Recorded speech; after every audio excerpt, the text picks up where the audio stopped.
Chapter 7, A Beautiful Day. Go and meet Pasap. I wrote a letter to Bubba, for what we had been. How much I had loved him, and how much I was going to miss him.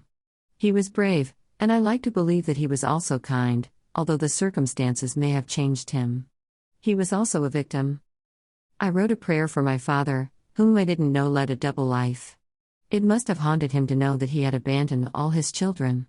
But I prayed to the gods that he found peace when he was able to talk to Miroe and let him know how much he loved him, how he loved all of us. There was a special letter that I wrote to Arden as well. He had been in my life for only a brief moment, but he made me dream.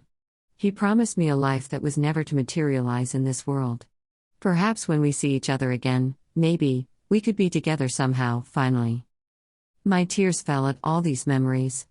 But now, I also had to pay my respects to a foe that had turned into an ally, someone who had rivaled me for Arden's affection. And yet, one who has also won my heart.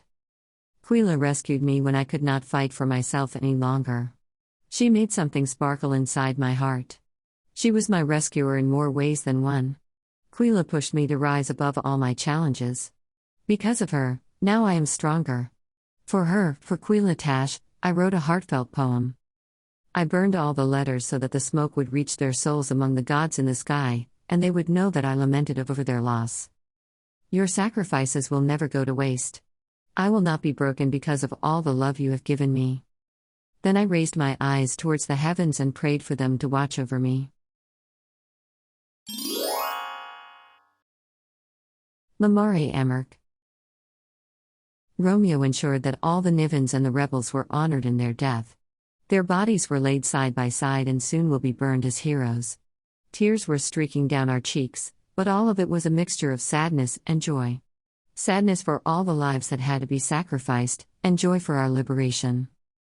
I glanced to my right and saw Kino. He had grown taller and looked a bit more like his father every day. Pyper was beside him, and so was Mayo. Laren looked over from her bay as well.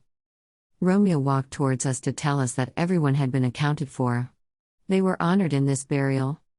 Laren spoke of the courage everyone showed, and she talked about what this day meant for all of us. Then she turned to Romeo and gave the signal to burn all the bodies. Romeo released an arrow that lit with fire.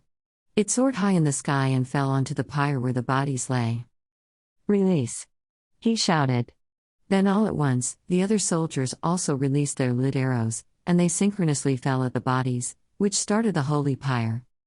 A solemn hymn accompanied the floating ashes that fluttered in the early evening breeze. We said our prayers and sought guidance from these fallen heroes. Sysis was setting across the horizon.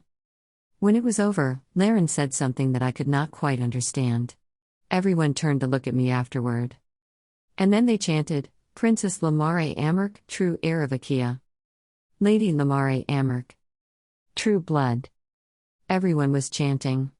This time, it was the people who proclaimed their rightful ruler. Kino was grinning at me. Then he ran towards me and hugged me before pulling back and kneeling before me. "It would be an honor to serve you, Mother." He looked up, smiling, and winked at me. His was the most beautiful smile I had ever seen. But being empress was no longer for me.